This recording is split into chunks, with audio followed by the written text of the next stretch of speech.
Hello and welcome to another episode of It's the Bottom Line That Matters podcast, where we are dedicated to your success. And today, as part of our little mini series of interviewing each of the hosts here, I am going to be interviewing Jennifer, and we're going to discover a bit more about who she is, what she does, and how she helps her clients. Hello, Jennifer. Hello, Patricia. It's so nice being on the show. Oh, yeah, we're a little goofy here. Yeah, so Jennifer, um, tell me a bit about your background, how you grew up. I always find it interesting to know how people grew up. That's an interesting question. I mean, growing up, my parents were, I guess, typical parents, if not a little overprotective. That's a whole other story for different topic altogether. But in terms of growing up, it was really all about, though, learning the importance of giving back in the community and being involved in the community, being a part of the community, and not taking things for granted. That was really one of the lessons that I learned growing up, and one of the things that I am instilling in my kids now as I am teaching them what they need to be doing. And I lead by example, just like my parents did.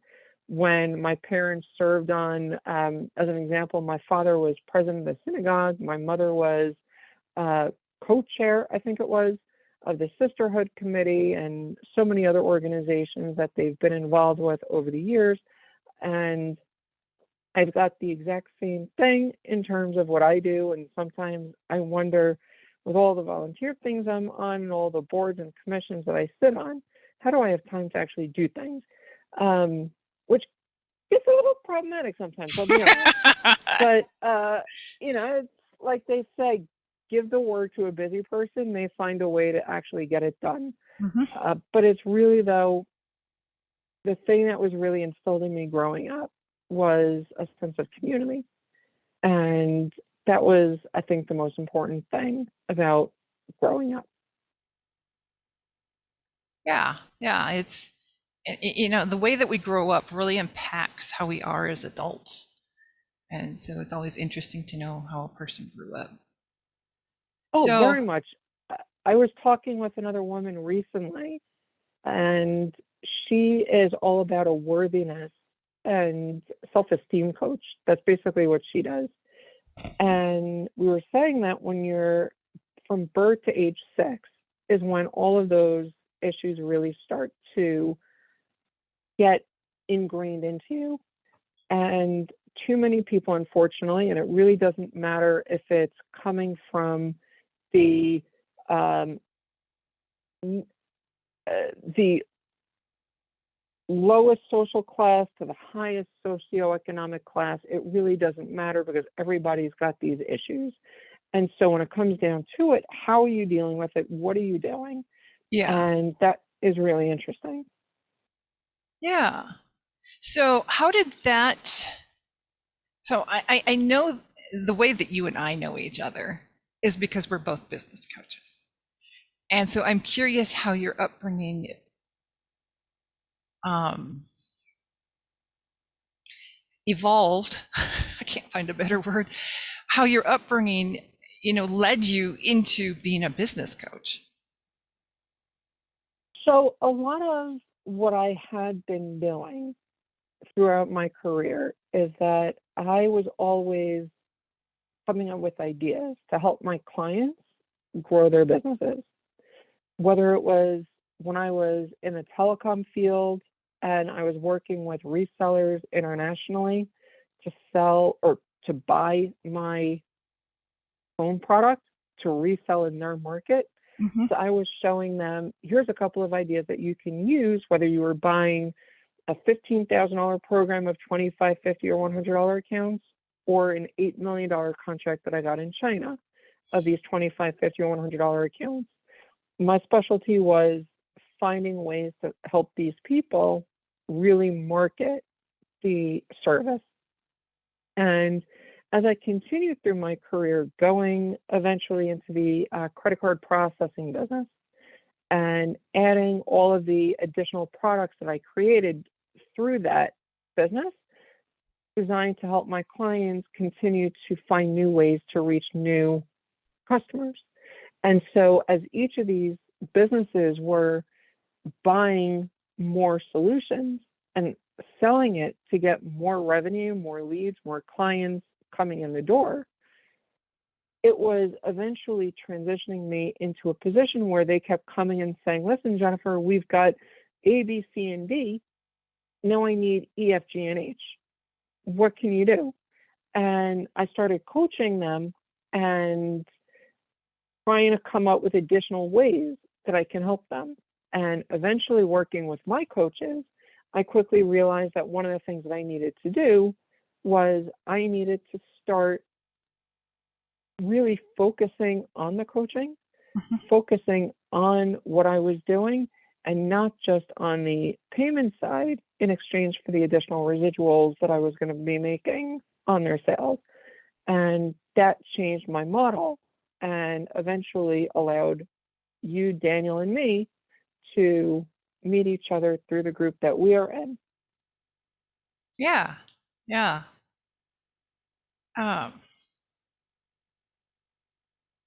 So I know that you offer some other interesting services, like the payment processing. That's always been intriguing. How did you get started with that? That was actually a really interesting story, how I kind of had that fall into my lap, literally.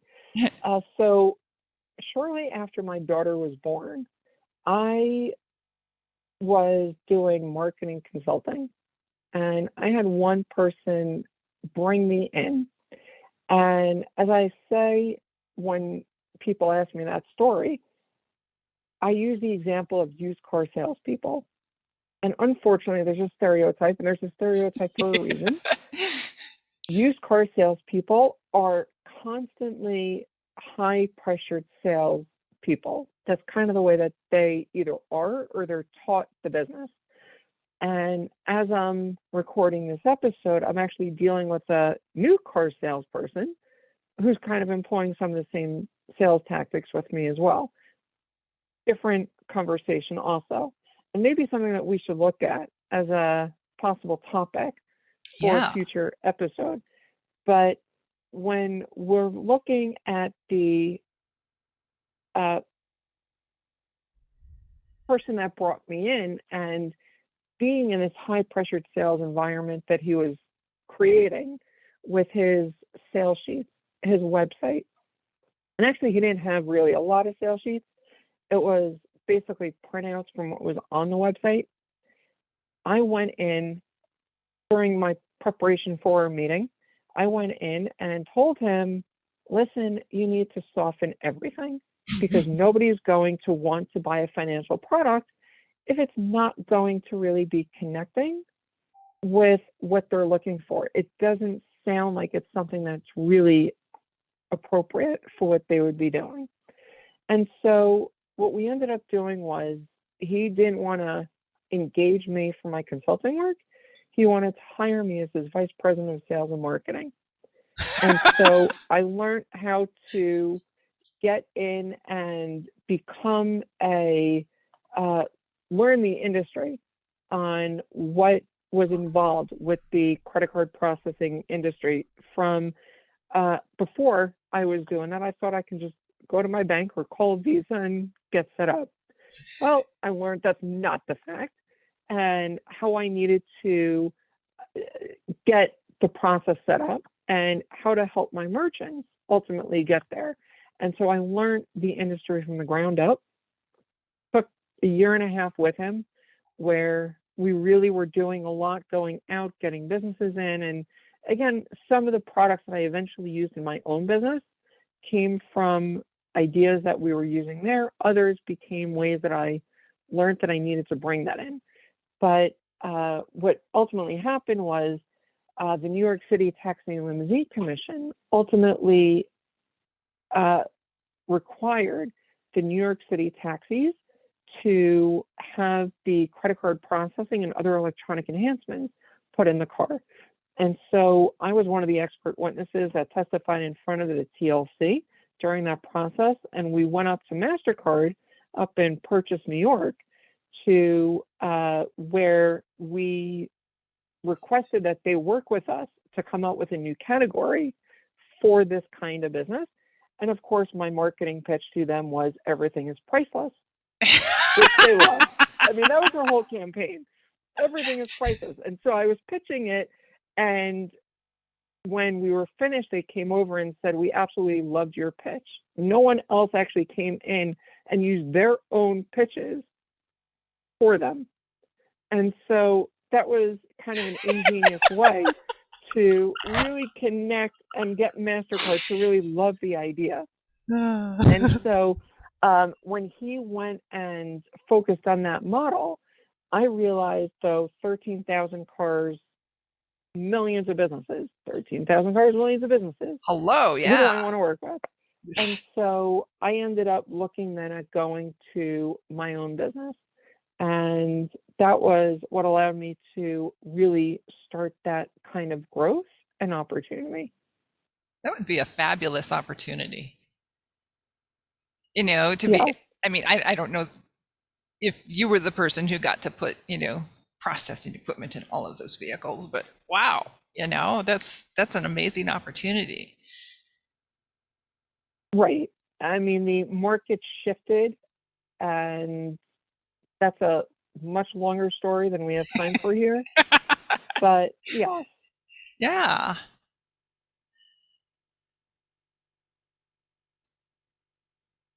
And so now I know that you've in,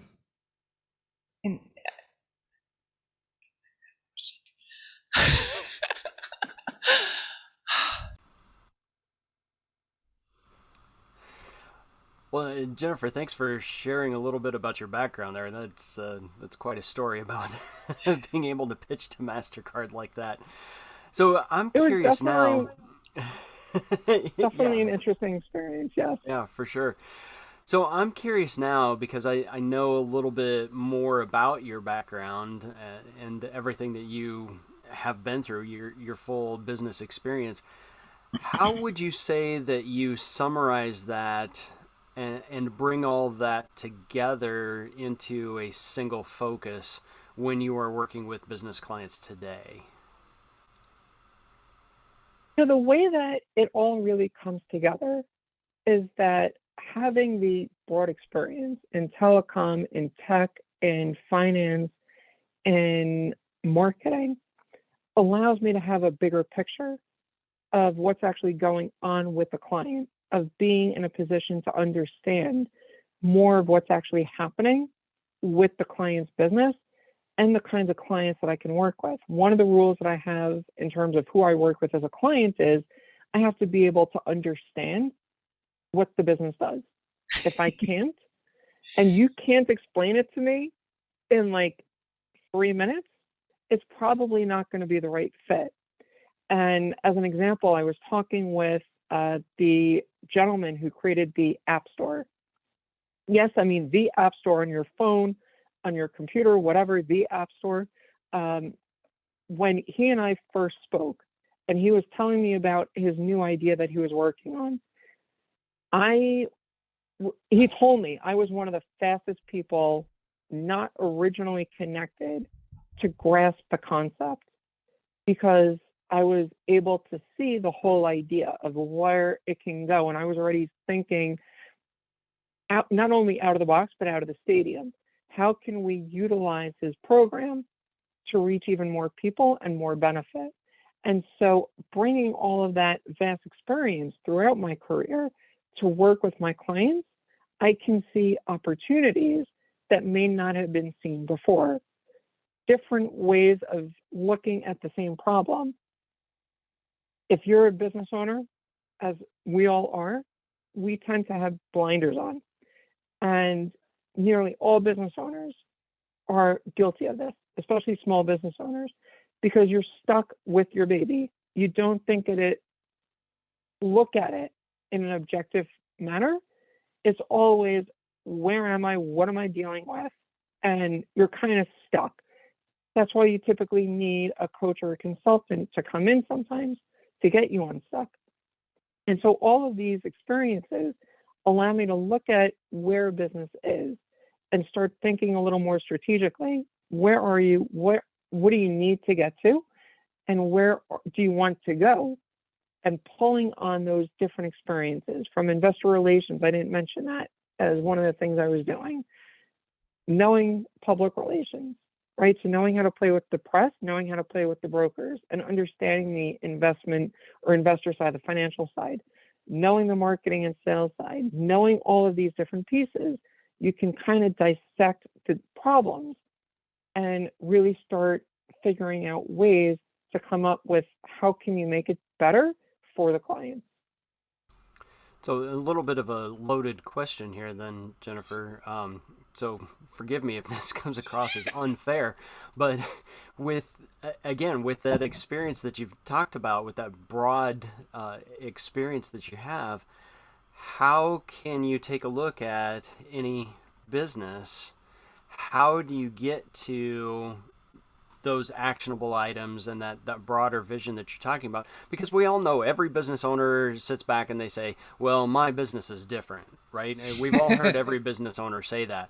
So how can you come in and say, well, I can help you do all of this, when that business owner is there saying, well, but with your broad experience, you actually haven't been in my industry. And that's the thing that too many business owners say, like you said. But the truth is, all business is still business. It's just an industry, maybe specific. I have patients, I have clients, I have guests. What do you call your customer? That's an issue. But it's still, at the end of the day, someone giving, donor too. It's still somebody giving you money. At the end of the day, you're providing some sort of service or product in exchange for money, whether it's tangible or intangible. When it comes to the experience and going in, sure, do I have experience in military services? No. Can I work with someone that has been in that space? Quite possibly, yes. Because at the end of the day, it's still the basics of business. It's still the basics of business. Marketing is still marketing. How are you reaching your clients? You can be in the retail space where, let's look at one strategy, and one of the first ones that I do in retail. Who can you immediately partner with that's bringing in the exact same type of business? If you are an e-commerce business, how can you add even more products to what you're selling to increase the upsell, cross-sell, downsell opportunities when somebody is coming into that business? A nonprofit, how do you make people feel their heartstrings are being tugged when the question of, can you make a donation, is being offered? There's a lot of these issues that really crosses industry. It doesn't matter, well, yes, I have tech experience, financial experience, all of these areas. Where is it that matters? Business is business, marketing is marketing. It's how do you convert the terminology to others? Yeah, I think that's a valid answer for sure. We all Thank know you. that business is made up of systems. It's built on systems. And it's just like your car. When you take your car into the mechanic and you say, it's making this noise, whatever it is, the mechanic then goes, okay, so that's not your fuel system. That's not your electrical system. That's so Yeah. business is the same way. It's all built on systems. And so once you know what systems are in a business and which levers to pull, then that's a great answer, Jennifer. So another question. Just to connect it even more, it's just Yeah. like a baby. For anyone that may not have actually taken their car into the dealer or the service station, for those of you that had babies, we know when they're babies, the kind of cry it is, what their system is that is upset. They have a dirty diaper, they're hungry, they want to be picked up. We They're know by their sleepy. cry. Yeah. Yes, So, what is it that is involved? And that is exactly uh, what you were just saying. Yeah. Yep. Yeah. That's another great analogy. Yep. So when someone does work with you, Jennifer, what can a client, a new client, expect from you and for themselves when they're working with you? So, one of the things that my clients know going in that they can expect is that I am going to be looking at their business from a holistic perspective, finding different ways and untapped areas in their business to exploit to maximize revenue. That's the first thing. A lot of times, business owners are, again, looking at problems that they're having. Many times, those same problems have been experienced by thousands of businesses, just like theirs, and not like theirs, in just related areas. So, drawing on the vast experience, how do you start figuring out A, B, C, and D? Where is the burning problem? How do we fix the plug that's letting all the water in? And how much are we losing in terms of where we are from what we're trying to do? And so it really comes down to how is it that a business owner is going to be looking at what they need immediately, and we try and solve those problems. And then we look at bigger picture. Where do we go from here? And really make that start standing out. Hmm. Yeah, that's fantastic. I think those are some great expectations as well. So, so we've covered how you work with them, what they can expect.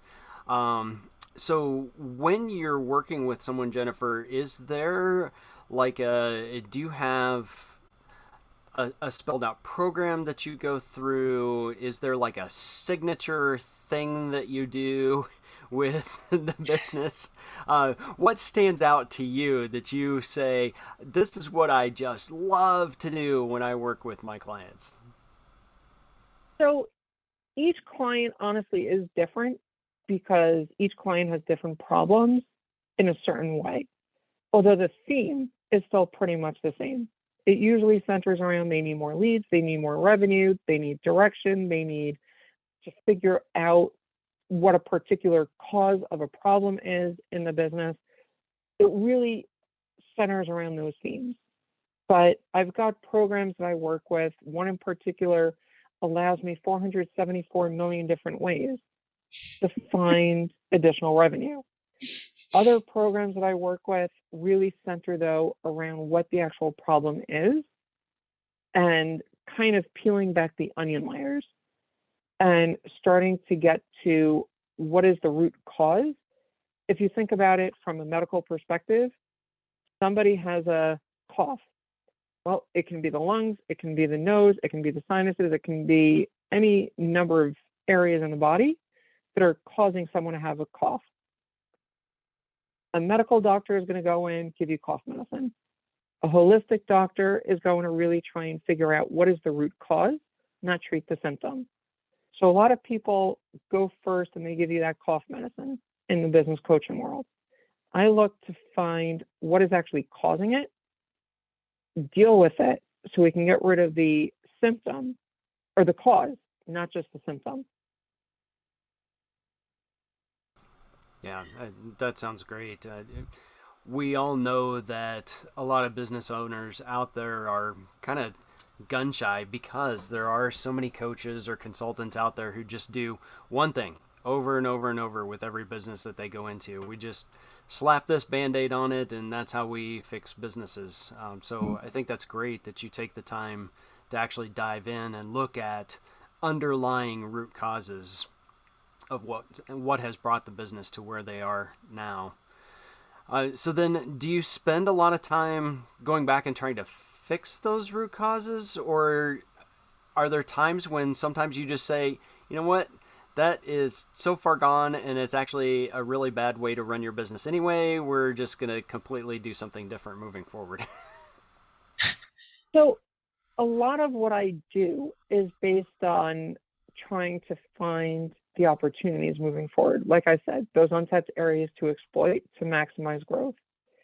But the issue is, though, as Patricia has said in other episodes, and I think you may have said it as well, Daniel, you can't build a house without the foundation.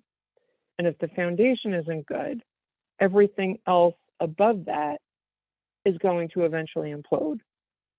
And so if part of the problem is not addressed to solidify the foundation, you can't just move on and say, well, that's so far gone, because the problem is still there.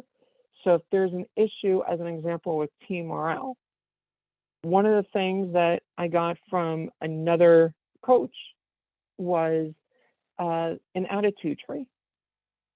You come in your business, in the store, whatever it is that day, you have a bad attitude, you write it down, you put it on the tree. In the evening, if you want to take it home with you, you take it off the tree and you got it right back. But inside, there is no bad attitude. And we know that problems come from home to work, whether you're the owner or you're a worker. We know that that exists. So there's ways that you need to really change what's actually happening to foster more of that morale, especially in the world we're living in today, as of the time of this recording, where we really need to be having the right people in our offices or on our remote teams, depending what the business is doing. And how are we connecting and how are we making that difference to really make sure that everything is not being imploded on by outside forces or internal forces as well, for that matter. Yeah, nice. I like that idea of the attitude tree. Write it down. Stick it there. Get rid of that attitude. If you want to pick up your bad attitude later, that's fine. I like that. Oh, absolutely. I love that. I mean, it is such a creative way, and it's so true. Nobody wants to take the bad attitude back. I was going to ask. I would like to see this in action. I want to see how many people choose to take their bad attitude home with them when they're done at working. Right. You know, if you think about it, maybe if someone's going through a divorce, they might want to, but for the most part, though, and I know when I was going through my own divorce, my attorney asked me, she's like, I would have thought you would have been a lot more emotional about some of this stuff. And I was emotional, don't get me wrong, but I understood also that if I let that be the thing that was going to drive me, I was going to make foolish decisions. Yeah. And I needed to think a little more logically rather than emotionally in that regard. So, but we look at what's going on with the attitude tree, and it really is something when it works the right way. You know, you make a really good point there, Jennifer, and it could be even the business owner themselves, and maybe it's not the bad attitude, but maybe it's just, you know, what else is going on in my life? What else is affecting my decision making today? What else do I need to set aside for today while I'm working in my business? So it could be a variety of things. Yeah. Absolutely. Really and part of what we do is play therapist. Mm-hmm. A lot of what we do is play therapist. Yeah. Yeah, for sure. So I have a question for you, Jen. So where do you see yourself, your business in, let's say, the next 5 years? Where do you want to be? And so that's the typical interview question. Like, if you remember going out on job interviews, sure, where do you see yourself in 5-10 years from now? And the truth is that it really is a big question. A lot of market forces dictate what a lot of businesses do. But for me, as I've always been doing, my goal is to help as many small businesses as I can. I've said it many times before. I've been accused of being utopian because I believe as my clients grow, they tend to help their communities. Think about it. They get more money. They need more employees, so they hire from the local community. Those people now have a job, and they're spending more money in the community. Mm-hmm. Organizations that came to the businesses before for donations may have been turned away. Now they have the funds. for the donations. Just this morning, I was solicited for a donation for an organization. They're having their spring gala in 2 months, and they wanted me to donate something. All these organizations need the funds in order to survive. As the business grows, the community grows. As the communities grow, our nations grow. And so making our communities and nations stronger, I don't see as a bad thing. Of course, people think there must be some sort of dystopian ruler in this sense. And I'm not calling for dystopia. I don't believe in that. But I wear the utopian crown as a badge of honor because it is what I think we're all meant to be doing, making the world better, not a worse place. And so over the coming years, I intend on still helping businesses. I intend on doing it, whether still in my business or in politics or in any other role that I may be in. It's really all about how can I make our world a better place? I know I'm thinking, oh God, what was that song that they did in the 80s? We are the world, we are the children. Kumbaya, but yes, it's really, yes. Yeah, that's a good answer. So Jennifer, with the broad background that you have, all the experience and everything that we've talked about, is there a business story that you would say, I am most proud of this? So there were several things that I love what I've done and seeing the kinds of growth that businesses have. And this is a perfect example of one joint venture strategy that I did use. And if you are if you're a florist, if you're a jeweler, if you're anywhere in the bridal market event chain, it really was incredible in terms of seeing where everything was going. And you connected the flower shop with the jeweler. And that was the first thing that I did. This flower shop needed to be getting more clients, and the jeweler was literally 3 doors down. So we said, you guys have to work with each other. You guys know each other. You're part of the same community organization. And it made a lot of sense. They saw each other. They knew each other. They were always talking with each other, but neither of them was thinking, let's refer the other in terms of what they were doing. And then what we ended up doing was we ended up creating a trusted vendor list. Now, in the bridal market, if there's any women that are listening that are married, if you were planning your own wedding, you may have been one of those bridezillas. If you knew where you can go to get your dress, where you can go to get your invitations, where you can go for a photographer, where you can go for a DJ, where you can go for the officiant, where you can go for the caterer and the hall and everything else, and know which place played nicely with the other, it was really going to make a big difference. And then having solutions included with that also. Here's the tips for things you really want to be watching out for as you're planning the wedding. Things like, don't let your brother-in-law be the DJ. Right? What happens if there's a problem? Are you really going to yell at the brother-in-law? What happens if the photographer is your best friend and they show up late? Are you really going to blow up your friendship as a result? Yeah. A lot of these things too many people don't think about. And they look at, well, my brother-in-law is a DJ. My best friend is a photographer. Sometimes you want them to do that because it's their gift to the couple. But sometimes it doesn't make sense. And relationships can sour as a result.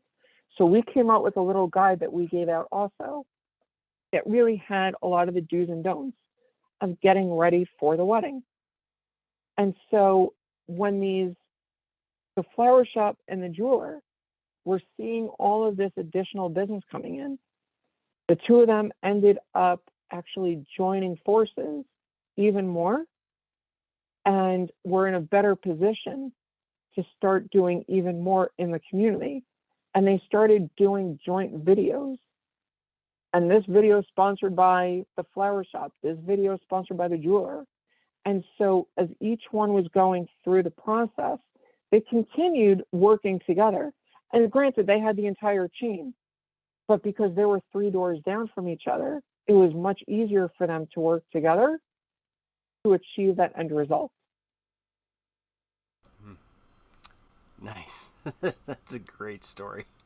So many fun angles that are part of that too. That's hilarious.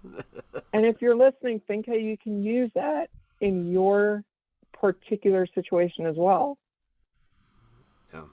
Yeah. Definitely. Yeah. Well, Jennifer, how could someone get in touch with you if they wanted to have a conversation about how you and they might work together?